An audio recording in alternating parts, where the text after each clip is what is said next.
Hey, welcome back to the Disney Plus Everyday Challenge, and today we have The Lion King. Yes, not the original from 1994, I believe. This is from 2019. This was probably the last major Disney film release before the pandemic, in theaters, I should say. This is a 2 hour and 8 minute film, but I will tell you this right now. The last 20 minutes are credits. Yeah, I'm not kidding. The first, literally, when it hits that Lion King title at the very end, there's 19 minutes and 48 seconds left in the film.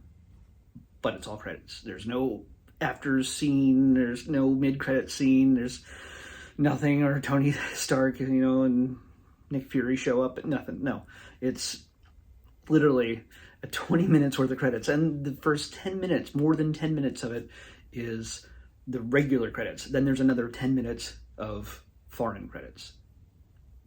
That's a lot of people working on this film, considering no humans appear in it whatsoever, just their voices. Now, to say that this is a remake is spot on. It is literally with very few liberties taken character-wise. The story is almost entirely intact. In fact, there's some shots that are just scenes that are literally filmed exactly as they were filmed. The opening sequence, which the whole circle of life thing kind of needs to be in there before the title even hits. They do it in the musical, I assume. It's one of the biggest opening sequences for any animated film ever. It's iconic in the way it's presented. It puts you in the place, in the mood, in the spirit of what you're about to see, because it's big musical number. But nobody on the screen is singing.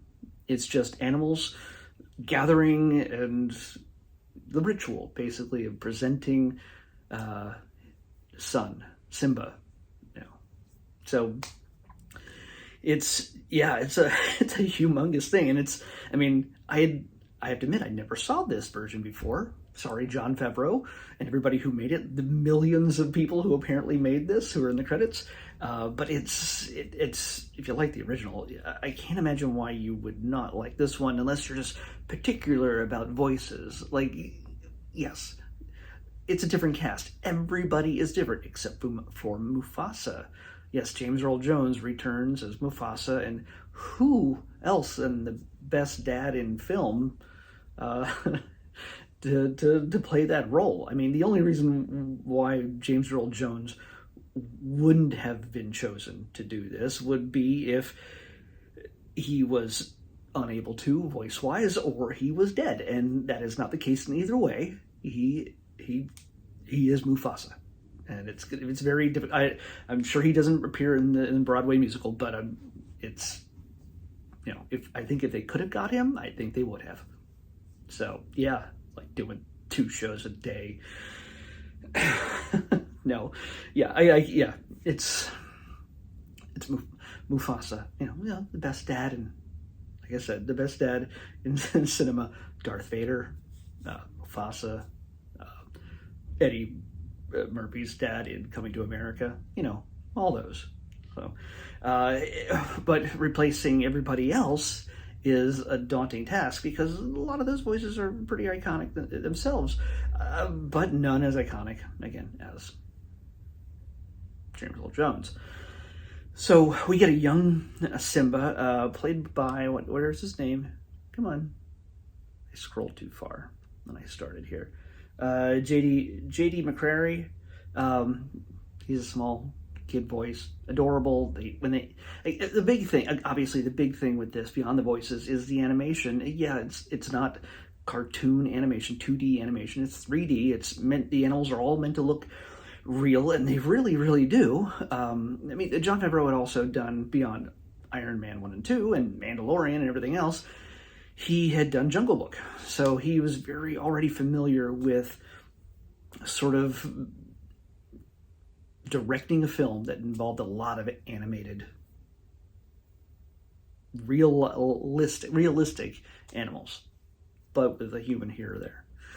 In this, it's all animals, as you know. I'm not explaining anything to you that you don't already know. If you haven't, unless you've lived under a rock for the past 30, 40 years, you know what The Lion King is. So the animation is beautiful. It's absolutely gorgeous. It is so detailed, and I'm a one who really, really, really hates films with animals that talk and their mouths move.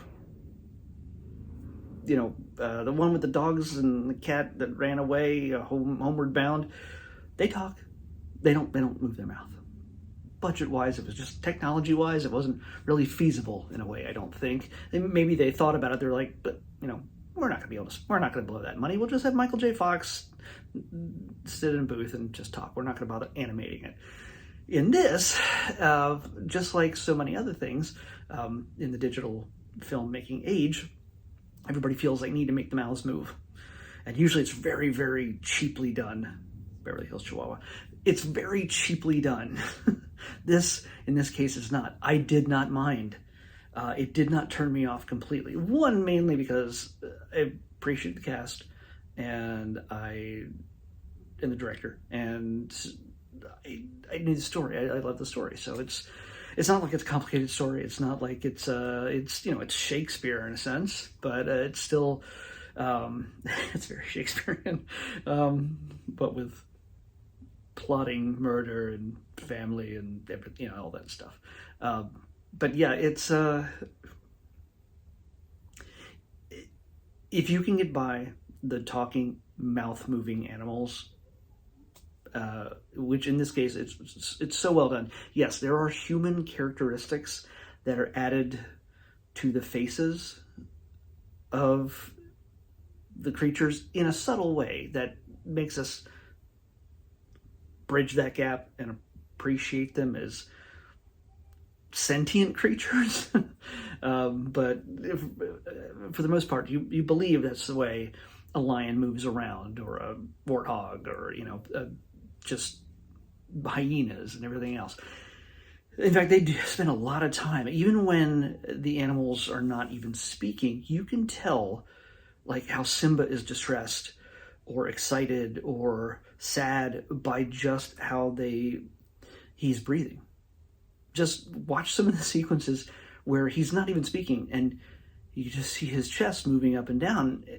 You can tell that if it's rapid, he's distressed or excited or whatever. It's really the amount of detail they went into this, and I'm sure they studied animals, how they move in the wild.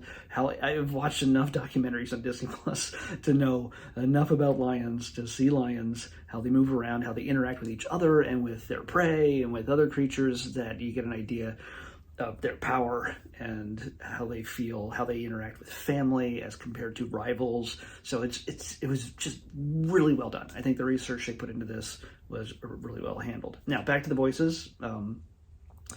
We don't get grown-up Simba until almost exactly an hour into the film.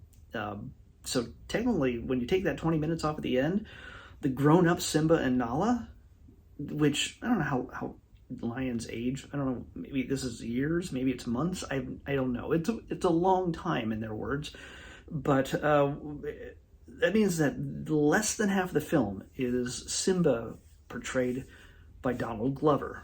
Yeah, from Community, and he's Lando in the Solo film, Star Wars Solo film, and Atlanta. He's all over the place.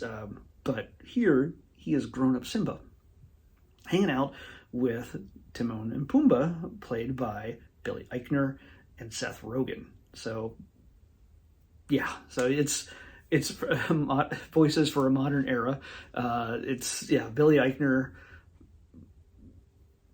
is just very much following in the footsteps of why can't I say his name? Nathan Lane. Yeah, and of course the future queen. I'm not spoiling anything really. The future queen to Simba's Lion King, is Nala, portrayed by Queen Beyonce. So yeah, so She and Donald Glover, Beyonce. That's kind of big. Oh, by the way, Simba's mom, played by Alfred Woodard. So, yeah. Oh, and John Oliver, who has poked fun at his role in this film. He has poked fun at Disney. He has, yeah, bitten the hand that has fed him. He plays Zazu. If you ever watch his series, yeah, he's comes out against certain corporations, and one of them is often Warner Brothers, AT&T for the company because they own HBO, and also Disney because they're such a mega corporation. And yeah, they wrote him a check, but they're not off limits. So let's see what else have we got here? Penny Johnson Gerald is Serafina. Keegan-Michael Key and Eric Andre are hyenas. You might recognize their voices. Florence Kasumba is Shanzi, and so you might recognize her from the Black Panther. If you see her picture, she's the very bald one. She was also in The Falcon and the Winter Soldier, but yeah, she's a striking presence, but she's also has a voice in this. So yeah, and there's also like Amy Sedaris and Chance the Rapper and Phil Lamar, of course. So yeah, Phil Lamar shows up everywhere because he's voice over actor above all. So yeah, he's everywhere. Futurama, come on, one of my favorites. So yeah, there's a lot of star talent in this, even though they don't show up for half the film. And of course, Timon and Pumbaa steal the show pretty much a lot of the time. I think they had to, even though they were very much the same characters, they had the most leeway in how they expressed themselves, how they joked. I think because I could see both Rogen and Eichner ad-libbing a lot of stuff, but who knows? It could have all been scripted. I don't know. But either way, they come off really funny. And in fact, they are responsible for technically a mini music crossover with another Disney feature, Beauty and the Beast. Yeah. It's when you hear it, you'll be like, what is going on? And it's beautifully done. There's no real full song, but yeah, it's a very strong homage to that. So yeah, it's honestly, if you're a purist and you can only love one thing, well, you're gonna love the original, and this is gonna be garbage to you. Sorry, but honestly, this is a worthy remake. Some part of me is like, you know what? They could have taken more liberties and expanded the story a little bit and changed things around. But I think that would have freaked out a lot of the purists. Some people, Disney fans especially, are really good at holding grudges and also just holding certain things close to their heart to make a much more, I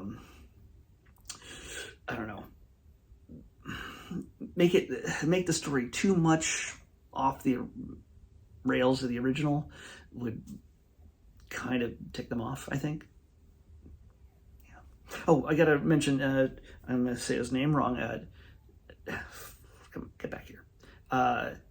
Chiwetel Ejiofor is Scar, not Jeremy Irons, which I think, and he's not as, I think it was Jeremy Irons, not as creepily flamboyant as Jeremy Irons, but Chiwetel, you might recognize him as Baron Mordo from the first Doctor Strange film.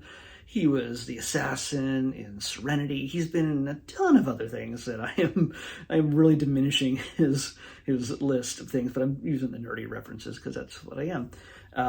But yeah, he's also menacing as anything as Scar, and he is just fantastic because when you hear him manipulating young Simba, you're just like, this guy is just, it's not just a guy going through the motions. He is truly evil. He is truly just, I mean, beyond the realism that the animation, again, it's live action, but yeah, anything that moves for the most part is digitally created. He brings something out in Scar that, wow, that I didn't expect. I just figured him to be evil, yeah, but he's just truly just, he's a creep. But he's fantastic. So yeah, way to go. That's one of the things that elevated this film for me more than I expected. So I expected a pretty much by the numbers thing, or something that was going to go completely off the rails and decimate the legacy of the original. But you know what? When the animated film has already been remade into a musical on Broadway that probably pretty much sticks to the original story, because that's what people want, and they're remaking it for a modern live action audience, like they have done with so many other Disney films, play it safe. It's still animated to a degree, play it safe, and do the story. And I mean, all the way down to certain lines are one-to-one, obviously. And they do certain iconic scenes, Mufasa in the clouds, and things like that. Hakuna Matata, the silhouettes of the three of them going across a giant tree branch as they make that transition from cub to teenage, I guess, or grown lion for Simba. Yeah, all that stuff's in there. So if you like the original, I can't imagine why you would hate this. Maybe you won't like it as much as the original, but I can't imagine why you would hate this version unless you're just really married to the original voice actors. I don't know. Either way, let's pick tomorrow's episode. 53. 53, it's a low number. 53, well, this should be somewhat easy to do. Shorts, oh, thank you. I think we just did like 5-6 movies in a row. So this is not one short, but it's a series of shorts, so it still won't take too long, I don't think, to watch them. But it's actually from an animated series that's on Disney Plus. It's on the Disney Channel, or I don't know, whatever, one of the channels, that I actually really like. It's really funny. But we'll see what the shorts are like. Maybe they're crap. We'll talk about it tomorrow. Big City Greens shorts. Yeah. So that's what we're going to watch next. Big City Greens shorts on the next Disney Plus Everyday Challenge. I'll see you back here tomorrow with that.